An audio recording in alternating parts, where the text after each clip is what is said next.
come from the 32nd to the 33rd. The 32nd degree Freemasons would probably fill a big university-sized auditorium, sports arena in this country. But the 33rd degree Masons would probably fill this small room that we're sitting here. There are probably not more than 20, 30 people in the whole country. So,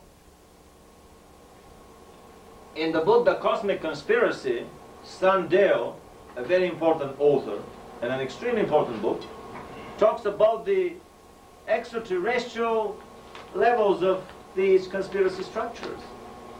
Edgar Hoover tried to pinpoint the 10 members on the Illuminati Politburo, and they pinpointed only 8 of them. And it says in the book, black and white, the other 2 were bordering on the paranormal. What does this mean, bordering on the paranormal? They count 8 people enter the room, the house. They do their sitting there, decide something, and after some time, 8 people leave. But inside, 10 people sit on the room. And this goes on and on and on, and they cannot pinpoint the other 2. Which is very simple. The other 2 simply beam down for the sitting and then beam up. Or just materialize for the sitting and then materialize up. All the secret societies, all the hermetic schools of thought, all the secret brotherhoods on the planet, the innermost circles of these secret societies, the innermost circle of adepts of the philosophical schools of thought, the innermost circles of temple priests, have been the people that have been always in contact with extraterrestrials.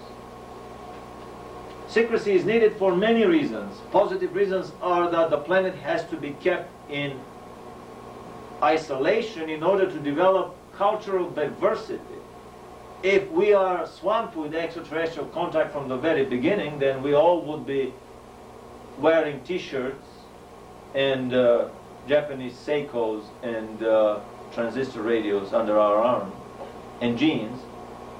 Exactly what happened with a primitive aboriginal culture somewhere on the islands or in the Amazon jungle after the coming of the Western civilization. They lose their original ways and they internalize the ways of clothing, the ways of life, the ways of food of the more advanced civilization. So in order to breed diversity in the universe, it is nice to have a country develop for a long time isolated, like Japan developed isolated, and that's why they have such a brilliant cultural and ethnic singularity. That's why they're so nicely different from the rest. So this is the good reason behind the secrecy. But the bad reason is that with all these secret organizations, if one wants to abuse the secrecy and abuse the technology, the higher knowledge and technology that he is constantly given, there is no boundary to the depths of falling that one can do. So in the cosmic conspiracy, it becomes obvious that 2 of the 10 Politburo members of the Illuminati are either extraterrestrials or even supermaterial celestial beings that have non-material bodies. So I always use this pyramid as a metaphor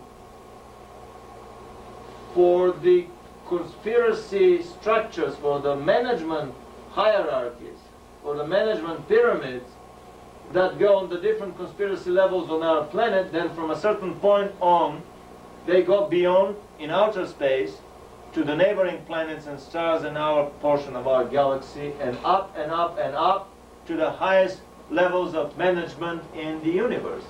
And I've discovered many such competing pyramids, not just one, that influence the development of our planet.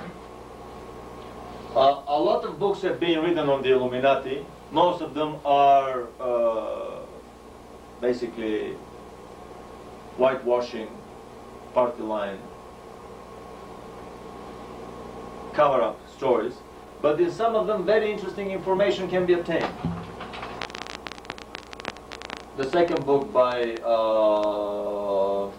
Sandel, The Vindicator Scroll,